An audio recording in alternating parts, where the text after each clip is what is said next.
All right, guys, today what we're going to do is we're going to drive through a road called Shades of Death Road. It's in northern New Jersey in a town called Greatmeadows. And I was always really interested in the story behind Shades of Death Road and why it was called Shades of Death Road. I mean, there's so many stories. I did research and I found tons of little stories about why it was called this, what it was originally called, and when it transformed into Shades of Death Road. So I wanted to share those stories with you and kind of bring you along this journey through this road, this windy road through northern New Jersey in a town called Greatmeadows. It'd be interesting. So let's drive through. I'm going to show you Shades of Death Road and tell you a little bit about the background.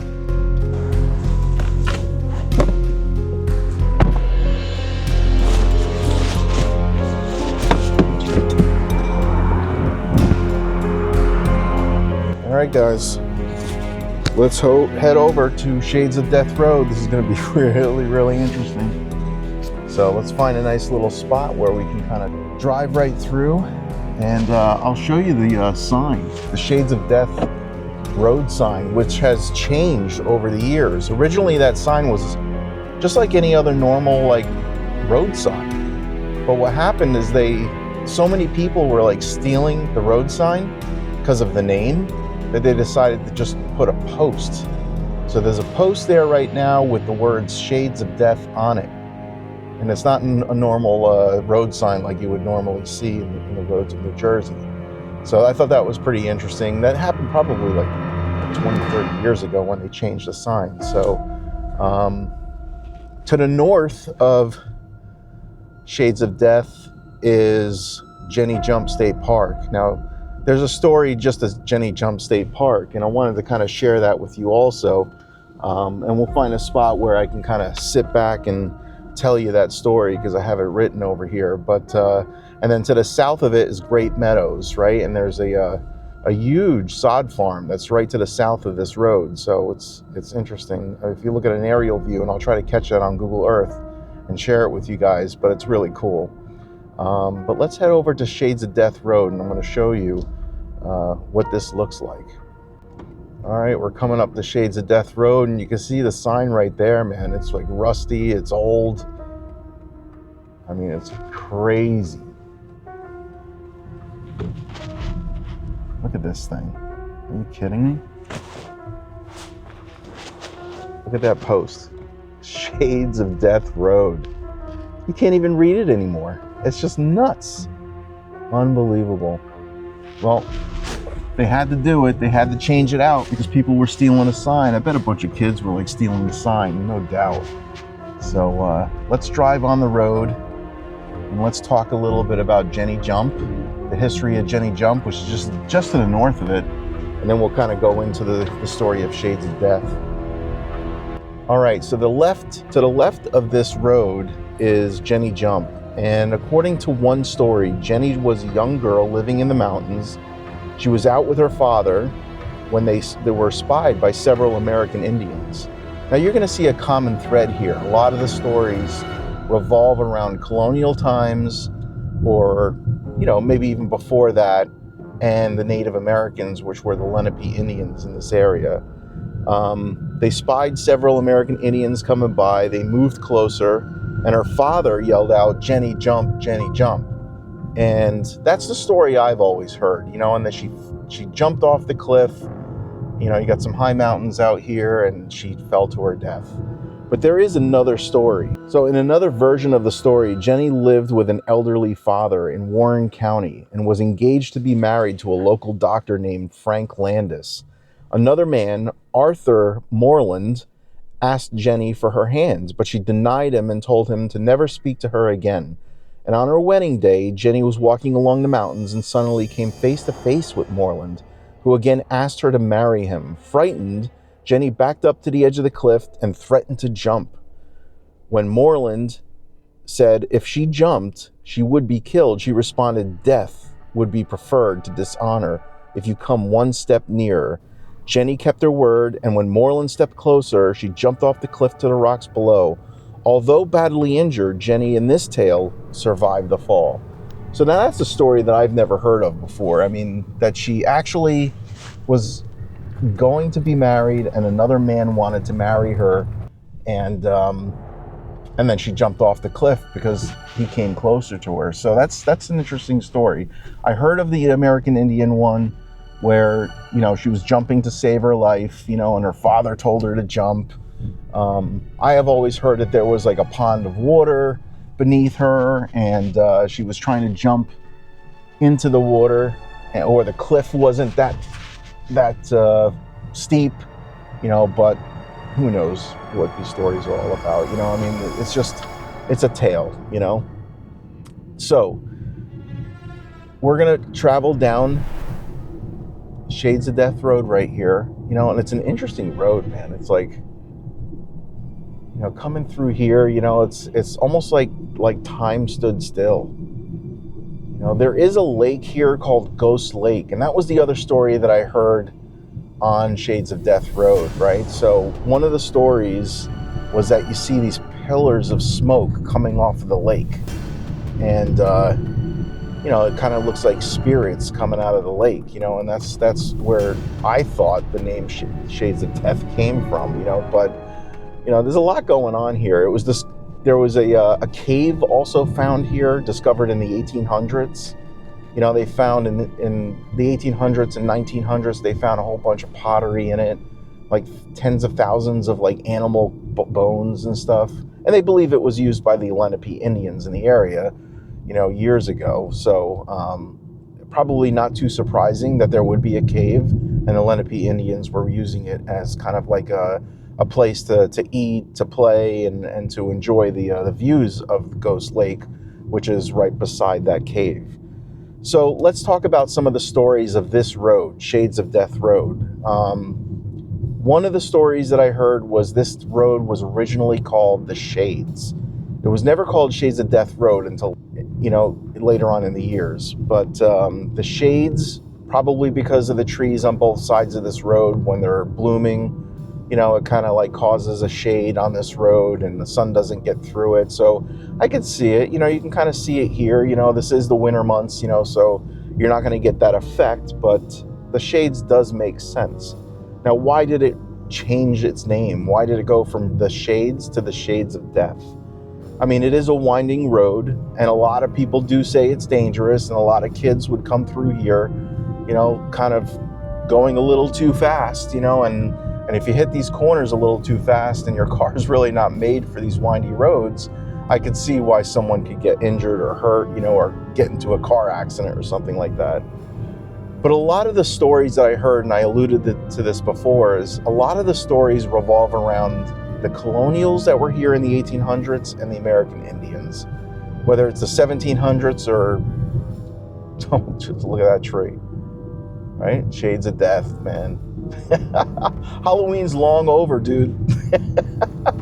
Anyway, so there are stories about like the Indians killing the locals here, and then vice versa, the colonials killing the Indians, and then throwing their bodies in the lake, you know, that was here, and that's what's causing those pillars of smoke, right? Those are the spirits of the Indians or the colonials, you know, that were thrown in that lake. And supposedly that lake, Ghost Lake, is a very, very deep lake. So if you tie something heavy to the body and it sinks to the bottom, there ain't no way anybody's gonna find that. So that's some of the stories that we've heard. I've heard of another story where Indians went into a colonial's house and killed all 4 of the family members. One of these houses here, just very interesting stuff, you know. And then the list goes on. In the 1850s, there was a malaria break, you know, and I heard of this story through my own daughter, actually. She said she did a report on this. But there was a malaria break up in this area, and the story was that the people that had malaria, rather than having it spread, they would dump the bodies in Ghost Lake to prevent the spread of malaria, you know. So, I mean, I guess it makes sense, right? So they would just dump the bodies in there rather than burning them or anything like that, you know. And again, that's where the spirits would come from. There's so many stories of ghost sightings coming across these roads, American Indian sightings coming across these roads, an Indian that turns into a deer, you know, and if you pass this deer, you have to kind of respect it or something like that. Otherwise, you're going to hit a deer in actuality. I don't know. I've heard so many different things. The other stories I heard were in the 1920s and 30s. There were gangs. They were like squatters that would sit beside each side of this road and wait for people to come through here and then kind of lynch them, steal them for all their goods, their money and all their, whatever valuables they had, So that's one story that I heard. Now, I find that kind of hard to believe because it's such a remote road. Why would you have squatters sitting out here in the middle of nowhere waiting for people to come by? Who knows? Maybe this was a little bit more bustling of an area, in the 20s and 30s. Who knows? But supposedly that's one of the stories. Another story is that, again, that there were robbers and killings out here. I've heard of mobsters coming out this way to dump bodies into Ghost Lake, so this might be the beginning of Ghost Lake here, actually, to the left of us. Yeah. So you can kind of see Ghost Lake to the left of us here. See it? I want to move my car. There it is. All right. Try to drive safe here. So anyway, what I was saying is that a lot of the mobsters would come out here, dump bodies down here. But, I don't know. I don't know how, true that could be. I mean, maybe. But to drive all the way from, New York City to the Great Meadows and then drop some bodies off in a lake, who knows? There is another story that I heard, that I read about too, and it's about this gentleman by the name of Bill Cummings that was shot, and he was just left on the side of the road here. So again, that was in the 20s and 30s. I don't know, exactly when it happened or who shot him. I mean, maybe it was a gangster, and that's where the name Shades of Death Road came from, but it's very interesting. I mean, oh yeah. So, wow, it's dry too. Let me see if I can get around here and we can kind of take a look at this lake. There's a little turnaround here. It looks like there's a spot where you can kind of park. And there's a sign here too. Yeah, this is all part of Jenny Jump State Park too. Look at this.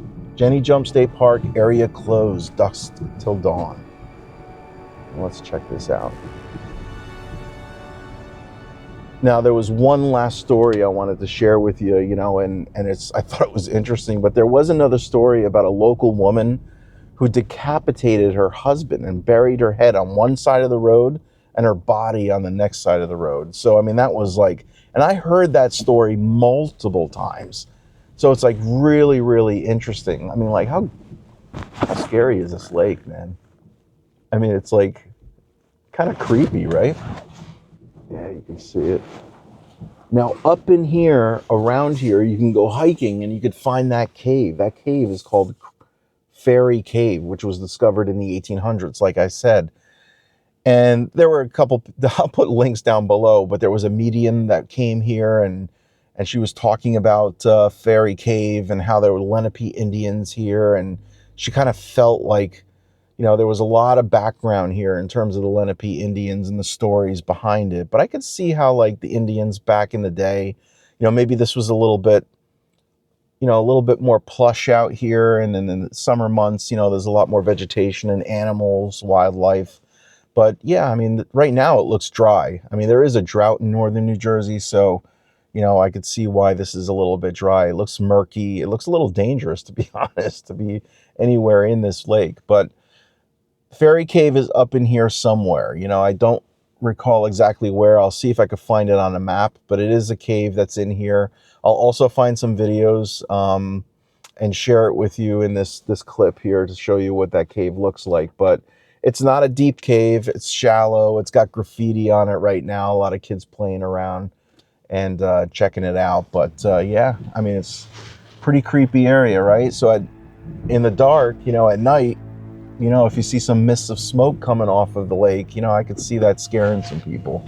But, and you got to take it with a grain of salt. How much of the myth, how much of the legends is true and how much of it is really kind of just a stretch on reality, So maybe there were a couple killings out here. Maybe there were. I mean, no matter where you go, there's stories about people.